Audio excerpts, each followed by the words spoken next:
नमस्ते दोस्तों। आज हम लोग एक नया टॉपिक पढ़ेंगे जिसका नाम है रेसिड्यू। तो चलिए इसको हम लोग स्टार्ट करते हैं। अब मानते हैं कि suppose fz has an isolated singular point z0। यानी कि मेरा कहने का क्या मतलब है कि fz हमारा कोई फंक्शन है जिसके पास है कि एक isolated singular point. Singular point से मेरा कहने का क्या मतलब है कि सिंगुलर पॉइंट वो पॉइंट है जिसको अगर फंक्शन में हम लोग पुट करते हैं तो फंक्शन हमारा एनालिटिक नहीं रहता है, एग्जिस्ट नहीं करता है, डिफाइंड नहीं रहता है, प्लस माइनस इनफाइनाइट वैल्यू देता है अगर वो पॉइंट को हम लोग फंक्शन में पुट कर देते हैं। जैसे कि F Z equal to 1/z-3, तो z इक्वल टू 3 क्या हुआ? सिंगुलर पॉइंट, क्योंकि इसको अगर फंक्शन में पुट करेंगे तो फंक्शन हमारा डिफाइंड नहीं होगा, इनफाइनाइट वैल्यू देगा। तो हमने क्या कहा कि suppose fz has an isolated singular point, this means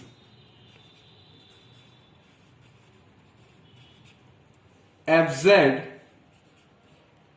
can be expanded in Lorentz series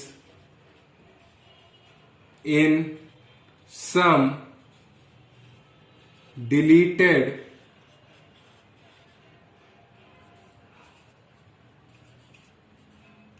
neighborhood of z0 s। अब चलिए इसको हम लोग समझते हैं एक फिगर के थ्रू। कहने का क्या मतलब है कि fz has an isolated singular point. ठीक है कि fz के पास एक आइसोलेटेड सिंगुलर पॉइंट है और हम लोगों ने fz को लॉरेंट सीरीज के हिसाब से एक्सपेंड किया है इन सम डिलीटेड नेबरहुड ऑफ z0। तो आइसोलेटेड सिंगुलर पॉइंट का मतलब ये हुआ कि z0 हमारा वो पॉइंट है जिसको फंक्शन में पुट कर रहे हैं तो फंक्शन हमारा डिफाइंड नहीं हो पा रहा है, यानी कि z0 हमारा सिंगुलर पॉइंट है। आइसोलेटेड का मतलब कि अगर हम लोग z0 का नेबरहुड लें तो उसके नेबरहुड में, यानी कि z0 के नेबरहुड में कोई दूसरा सिंगुलर पॉइंट एग्जिस्ट नहीं करना चाहिए। आइसोलेटेड का मतलब कि अकेला। तो यहां पे बस सिर्फ अगर हम लोग z0 का नेबरहुड ले रहे हैं तो इसके नेबरहुड में फंक्शन हर जगह एनालिटिक है, यानी कि इसके नेबरहुड में सिर्फ एक ही सिंगुलर पॉइंट है, वो है z0, कोई और दूसरा नहीं है। फिर कह रहे हैं कि हमने फंक्शन को एक्सपेंड किया है इन सम डिलीटेड नेबरहुड ऑफ z0, यानी कि हमने z0 का एक नेबरहुड लिया। अब फंक्शन को प्रॉब्लम सिर्फ एक पॉइंट से हो रही है, z0 से, तो हमने z0 का नेबरहुड लिया और z0 पॉइंट को ही इंक्लूड नहीं किया, यानी कि ये पॉइंट ही हटा दिया हमने। तो एक रिंग शेप यानी कि एक एनुलर रीजन बन गया, और ये जो एनुलर रीजन बना यानी कि एक रिंग शेप रीजन बना, यहां पे हमने फंक्शन को लॉरेंट सीरीज के हिसाब से एक्सपेंड कर दिया। अब लॉरेंट एक्सपेंशन के हिसाब से अगर फंक्शन को एक्सपेंड करें तो ये होता है समेशन n इक्वल टू 0 से infinite an z minus z0 की whole power n plus summation n equal to 1 से infinite bn z minus z0 की होल पावर n। और हम लोग ये कहां पे कर रहे हैं? एक डिलीटेड नेबरहुड ऑफ z0, यानी कि z minus z0 less than capital R। अगर मान लीजिए यहां से इसका जो डिस्टेंस है पॉइंट का, ये कैपिटल R है और डिलीटेड नेबरहुड है और z0 पॉइंट को हमें इंक्लूड नहीं करना है, क्योंकि अगर z0 पॉइंट को इंक्लूड कर रहा है तो फंक्शन हमारा एनालिटिक नहीं है, इस पॉइंट पे प्रॉब्लम कर रहा है पॉइंट कौन सा? z0। तो इस रीजन में, यानी कि ये जो रीजन है रिंग शेप रीजन, यहां पे हम लोग लॉरेंट सीरीज के हिसाब से फंक्शन को एक्सपेंड कर रहे हैं। अब हम लोगों ने लॉरेंट सीरीज जब पढ़ी थी तो हम लोगों ने देखा था कि ये ए एन क्या रिप्रेजेंट करता था। ए एन रिप्रेजेंट करता था 1/2 pi integration along gamma F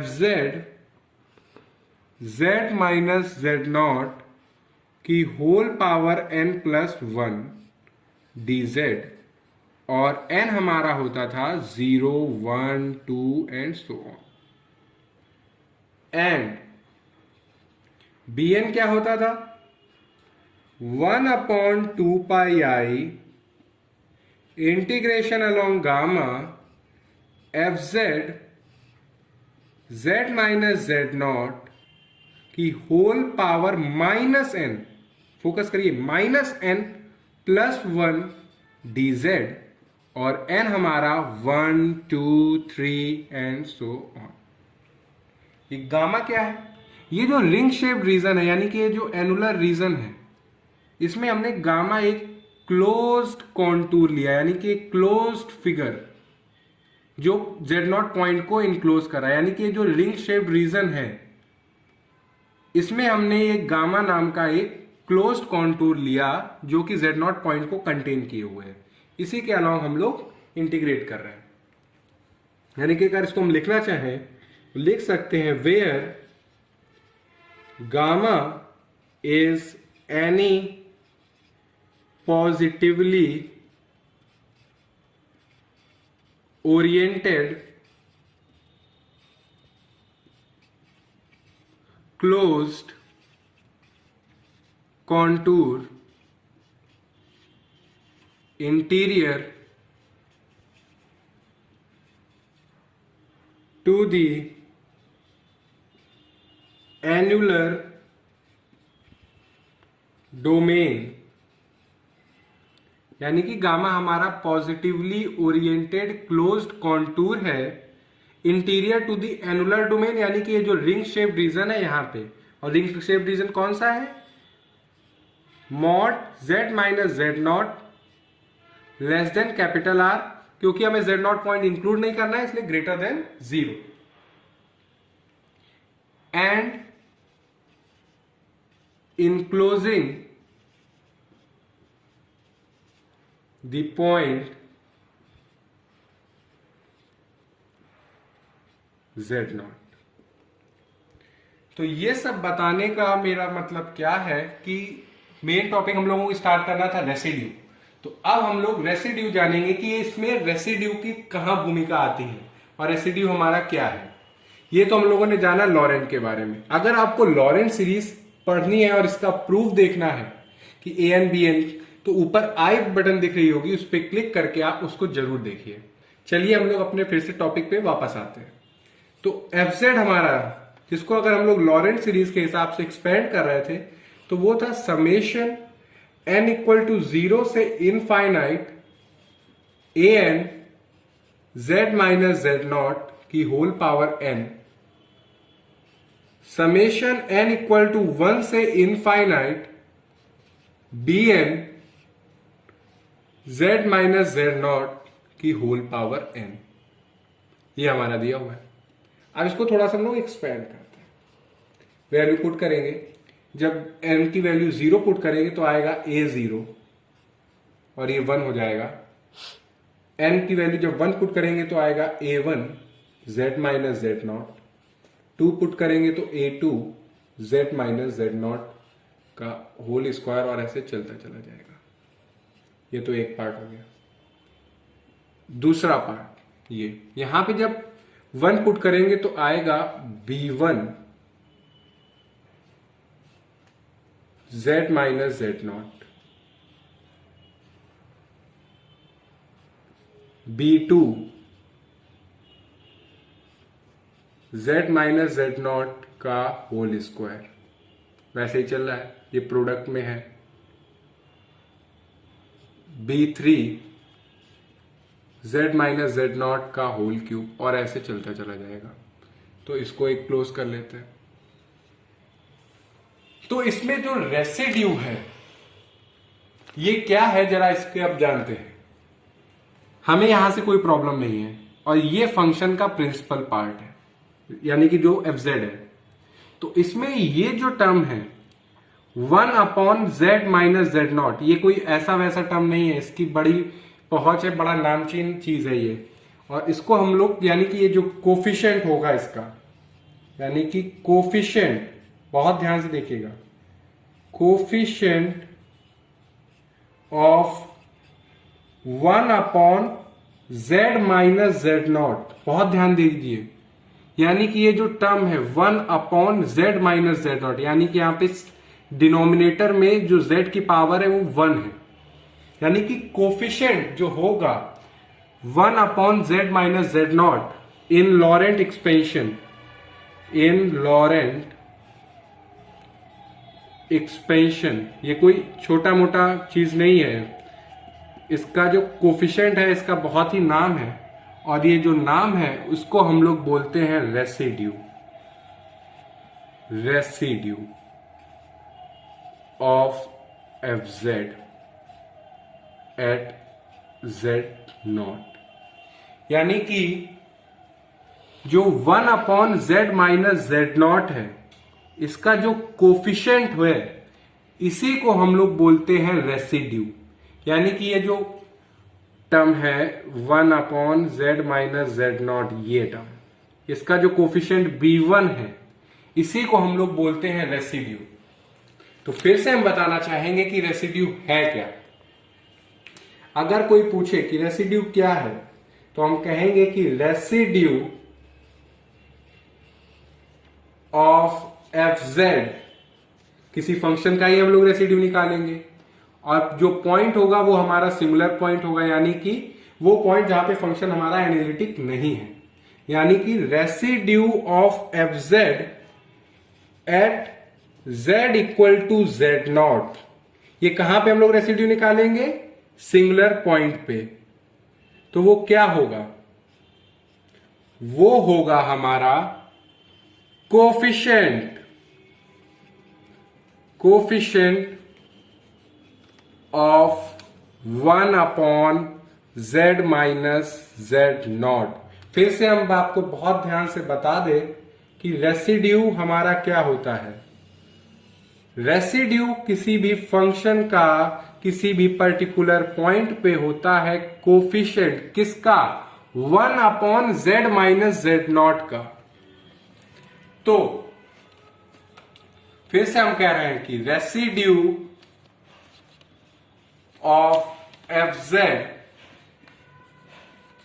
eight z not, वो क्या होगा, coefficient of 1/z minus z not, और 1/z माइनस जेड नॉट का कोफिशिएंट क्या है, b1, क्या है कोफिशिएंट, b1।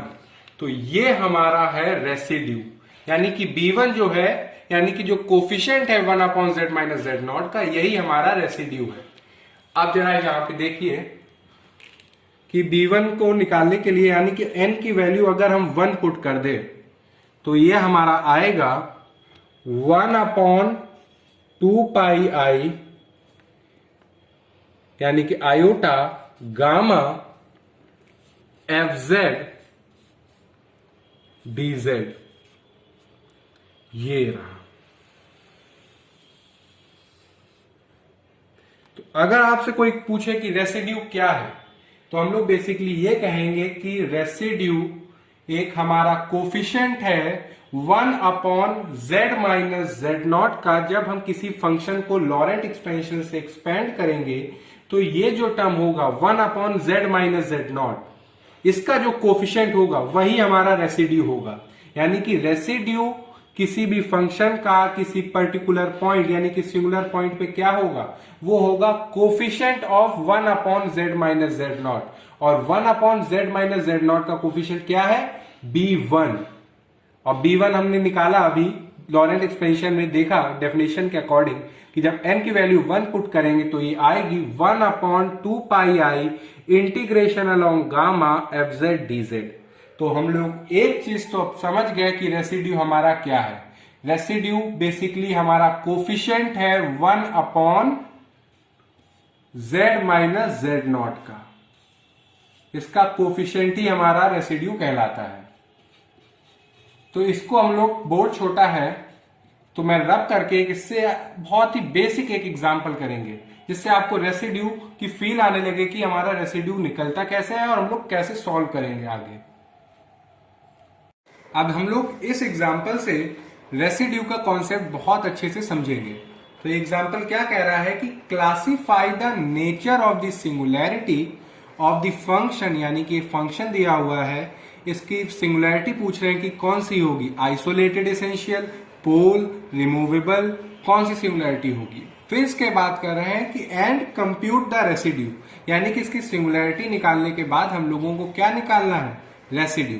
तो चलिए इसको हम लोग सॉल्व करते हैं और रेसिड्यू को समझते हैं। आप क्लियरली देख सकते हैं कि वी हैव, यहां से हम लोग स्टार्ट कर रहे हैं, एफ जेड इक्वल टू ई की power minus Z, z minus 2 की होल पावर 4। आप क्लियरली देख सकते हैं कि जब z इक्वल टू 2 होगा तो फंक्शन हमारा डिफाइंड नहीं होगा, एनालिटिक नहीं होगा। तो z इक्वल टू 2 हमारी क्या हुई, सिंगुलर पॉइंट हुआ। तो हम कह सकते हैं कि since z equal to 2 is the singularity, यानी कि z इक्वल टू 2 हमारी क्या है, सिंगुलैरिटी है, क्योंकि ये पॉइंट को अगर फंक्शन में पुट कर रहे हैं तो फंक्शन हमारा डिफाइंड नहीं है, एग्जिस्ट नहीं कर रहा है। तो अब हम लोग क्या करेंगे कि z इक्वल टू 2 का ही हम लोग नेबरहुड लेंगे, डिलीटेड नेबरहुड, जिसमें 2 पॉइंट ना हो। फिर से जैसे जैसे हम लोगों ने डेफिनेशन अभी किया था वैसे ही करेंगे कि right the Laurent expansion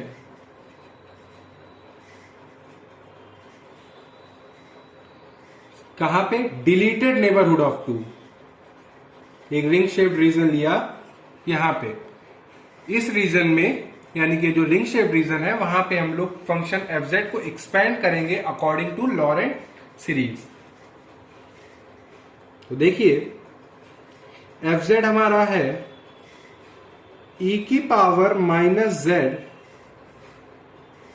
z minus 2 की होल पावर 4। एक काम हम लोग और कर सकते हैं कि e की पावर z माइनस 2, जैसा डिनोमिनेटर में z माइनस 2 टर्म है ऐसा ही सेम टर्म हम लोग ऊपर बना रहे हैं यहाँ पे एक्सपोनेंशियल की पावर में। तो वो बनाया z माइनस 2, तो माइनस z सही है, प्लस 2 हो रहा है, प्लस 2 यानी कि माइनस 2 एक कर दे।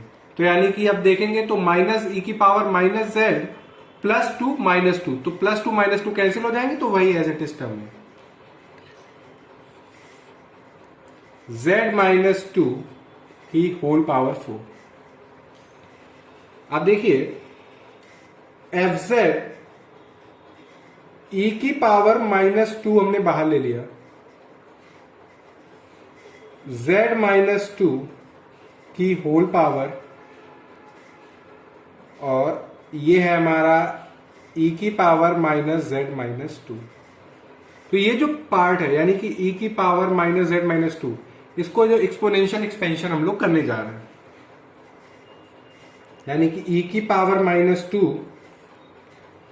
z माइनस 2 की होल पावर 4, ये सब बाहर ब्रैकेट के, ब्रैकेट को थोड़ा सा और बड़ा कर देते हैं हम लोग, ये अब इसको हम लोग एक्सपेंशन करने वाला, एक्सपोनेंशियल एक्सपेंशन। हम लोग जानते हैं सबसे पहले 1, फिर माइनस है तो माइनस जेड माइनस 2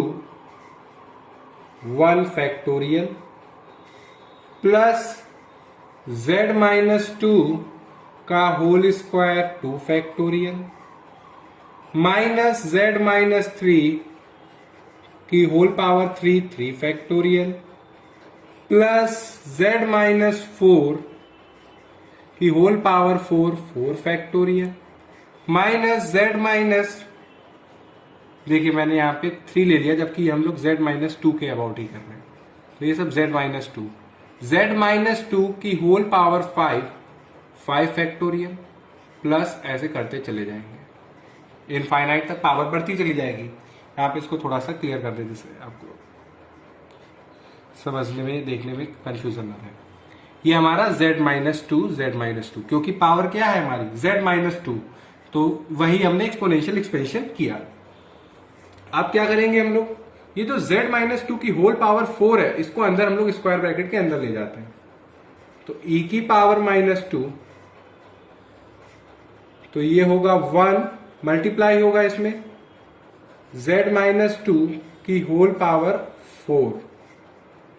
अब इसमें हम लोग मल्टीप्लाई होगा तो एक z-2 से यहां से कट जाएगा तो यहां पे 3 आ जाएगा, तो यानी कि -1 फैक्टोरियल z-2 की होल पावर 3। अब यहां से 2 है, 2 कट जाएगा क्योंकि ये मल्टीप्लाई हो रहा है हर एक टर्म से, तो 2 फैक्टोरियल z-2 की होल स्क्वायर। अब 3 है, यहां पे नीचे 4 है पावर z-2 की, तो -1/3 फैक्टोरियल z-2, क्योंकि यह z-2 की होल पावर 4 है, तो यहां पे 3 है इसलिए ये। अब यहां पे ऊपर भी पावर z-2 की होल पावर 4, नीचे भी z-2 की होल पावर 4, कैंसिल हो जाएगा तो 1/4 फैक्टोरियल माइनस, अब यहां पे पावर ज्यादा है तो z-2 5 फैक्टोरियल प्लस ऐसे चलता चला जाएगा, यानी कि ये जो टर्म है हमने हर एक टर्म से मल्टीप्लाई कराते चले गए। हम लोगों ने जब सिंगुलैरिटी स्टार्ट की थी तो उसमें बताया था कि जो z की नेगेटिव पावर्स होती है ये हमारा प्रिंसिपल पार्ट होता है। तो यहां पे z की नेगेटिव पावर है, यानी कि डिनोमिनेटर में z यहां पे है, यहां पे है, यहां पे है, यहां पे है, तो यानी कि फंक्शन को जो fz है इसको प्रॉब्लम कहां से हो रही है, इतने पार्ट से हो रही है, बाकी यहां से नहीं हो रही, क्योंकि यहां पे अगर z=2 रखेंगे तो 0 हो जाएगा सब, क्योंकि अगर न्यूमरेटर में है तो कोई प्रॉब्लम नहीं है, मगर जो डिनोमिनेटर में है ये प्रॉब्लम कर रहा है, यानी कि इसकी वजह से हमारा फंक्शन एनालिटिक नहीं हो पा रहा है। तो आप देखिए कि ये हमारा क्या है, प्रिंसिपल पार्ट। और हम लोगों ने पढ़ा था कि जब किसी फंक्शन का प्रिंसिपल पार्ट फाइनाइट होता है, यानी कि प्रिंसिपल पार्ट अगर फाइनाइट होता है तो हमारी कौन सी सिंगुलैरिटी होती है बच्चों, पोल। कौन सी होती है, पोल। तो आप देख सकते हैं क्योंकि यहां पे प्रिंसिपल पार्ट हमारा फाइनाइट है तो नेचर ऑफ सिंगुलैरिटी क्या हुई, पोल। तो हम कह सकते हैं हेंस z=2 हमारी एक सिंगुलैरिटी है, और ये सिंगुलैरिटी कौन सी है, पोल, इज अ पोल। और ये भी बताया था बच्चों कि जितने फाइनाइट पार्ट यानी कुछ नंबर होगा, यानी कि कितने टर्म्स है यहाँ पे 1 2 3 4, यहीं पे पावर हमारी नेगेटिव में है, तो जितने टर्म्स होते हैं उतने ही ऑर्डर का हमारा पोल होता है। तो यहाँ पे 4 टर्म्स है प्रिंसिपल पार्ट में, तो यहाँ पे पोल हमारा कितने ऑर्डर का होगा, 4 ऑर्डर का, यानी कि hence z=2 is a pole of order 4। अब बात आती है कि हमें रेसिड्यू कंप्यूट करना था, तो हम कह सकते हैं कि रेसिड्यू ऑफ fz किस पॉइंट पे निकाल रहे हैं, z=2 is given by, is क्या होगा, अभी हम लोगों ने डेफिनेशन पढ़ी कि रेसिड्यू किसी भी फंक्शन का किसी पर्टिकुलर पॉइंट पे क्या होता है, कोफिशिएंट ऑफ z की सिंगल पावर। और कौन से पॉइंट पे हम लोग कर रहे हैं, z=2 पॉइंट पे, यानी कि हमारा रेसिड्यू कौन से पॉइंट पे निकलेगा, जहां पे सिंगुलैरिटी है हमारी, और सिंगुलैरिटी हमारी z=2 पे है। तो यानी कि z=2 पे अगर हम लोग रेसिड्यू देखें फंक्शन का, तो हमने fz को लॉरेंट एक्सपेंशन किया, फिर जो लॉरेंट एक्सपेंशन में जो 1/z यानी कि z की सिंगल पावर, डिनोमिनेटर में अगर पावर 1 है, यानी कि कोफिशिएंट ऑफ z-2, वो क्या होगा हमारा रेसिड्यू। तो रेसिड्यू हमारा देखें अगर, तो z-2 कि सिंगल पावर ये रही। तो यानी कि हमसे क्या कह रहा है, रेसिड्यू क्या होता है, कोफिशिएंट ऑफ Z-2, यानी कि इसका कोफिशिएंट, तो ये होगा -1/3 फैक्टोरियल। और आप चीज और देखिए कि e की पावर -2 ये सबसे मल्टीप्लाई हो रहा है, तो ये भी हमारा कोफिशिएंट में आएगा, मल्टीप्लाइड e की पावर -2। तो यानी कि Z-2 का कोफिशिएंट क्या हुआ, -1/3 फैक्टोरियल मल्टीप्लाइड बाय e की पावर -2, यानी कि -6e²। तो हम कह सकते हैं कि residue RES of function fz z=2 का आया -1/6e²। तो ये एग्जाम्पल से हम लोगों ने रेसिड्यू का समझा कि रेसिड्यू हमारा होता क्या है, उसको निकालते कैसे हैं। तो होता क्या है, ये हमारा कोफिशिएंट है सिंगल पावर Z-2, यानी कि जो पॉइंट है सिंगल पावर जो है डिनोमिनेटर में वो। और निकालने का क्या तरीका है कि जो कोफिशिएंट होता है सिंगल 1/Z-2 का कोफिशिएंट क्या था, -1/3 फैक्टोरियल e की पावर -2, तो वो हमारा होता है रेसिड्यू। तो आज हम लोगों ने रेसिड्यू की डेफिनेशन और रेसिड्यू से रिलेटेड एक एग्जांपल किया और रेसिड्यू निकालना सीखा। अब जब हम लोग नेक्स्ट वीडियो में मिलेंगे, यानी कि इसके रेसिड्यू के पार्ट 2 में, तो हम लोग रेसिड्यू एट पोल्स के ऊपर बात करेंगे, यानी कि सिंपल पोल्स पे रेसिड्यू कैसे निकालते हैं उसका फॉर्मूला देखेंगे और उससे रिलेटेड बहुत सारे एग्जाम्पल करेंगे। मगर इसमें अगर आपको कहीं कोई डाउट हो तो आप कमेंट सेक्शन में लिख के बताइएगा। Thank you.